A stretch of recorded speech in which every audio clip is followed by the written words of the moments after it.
জাতীয় শহীদ মিনারে শ্রদ্ধা জানানোর পাশাপাশি আজিমপুর কবরস্থানে 52 ভাষা শহীদ আব্দুল জব্বার, আবুল বরকত, শফিউর রহমান ও আব্দুস সালামের কবরে ফুল দিয়ে শ্রদ্ধা ও দোয়া মোনাজাত করেছেন বিভিন্ন শ্রেণী পেশার মানুষ।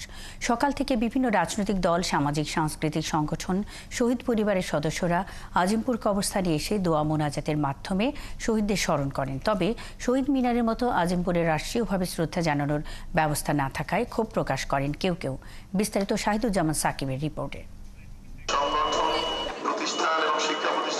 মাতৃভাষা রক্ষার লড়াইয়ে জীবন সঁপে দেওয়া মহান ভাষা শহীদদের স্মরণে সকাল থেকেই প্রভাত ফেরি নিয়ে জাতীয় শহীদ মিনার সম্মুখে নামে জনতার ঢল। পাশাপাশি আজিমপুর কবরস্থানে ভাষা শহীদদের কবর জিয়ারত করেন বিভিন্ন শ্রেণী পেশার মানুষ।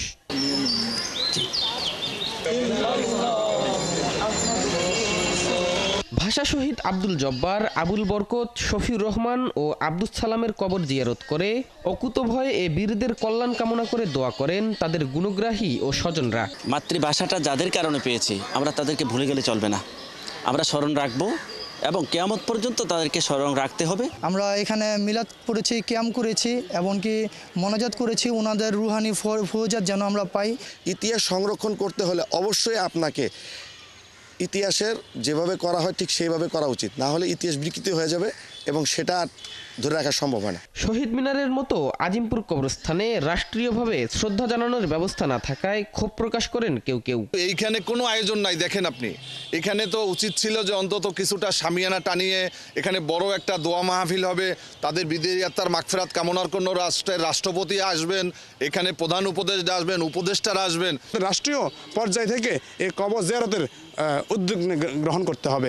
ভাষা শহীদদের অবদান আজীবন ধরে রাখতে কবরস্থান সহ তাদের সব স্মৃতি রাষ্ট্রীয়ভাবে সংরক্ষণের দাবি জানান ভাষা আন্দোলন রক্ষা স্মৃতি পরিষদের সাধারণ সম্পাদক। যদি আমরা আমাদের শিশু সন্তানদেরকে শ্রদ্ধা জানাতে না পারি তাহলে আমাদের শিকড় থাকবে না।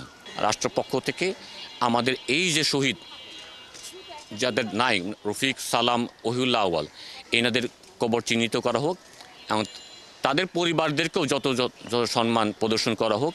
শহীদ মিনারে শ্রদ্ধা জানানোর পাশাপাশি কবরস্থানে দোয়া মোনাজাতের আয়োজন করলে শহীদদের আত্মা শান্তি পাবে বলে জানান শহীদদের স্বজনেরা। শাহিদুজ্জামান সাকিব, ৭১, ঢাকা।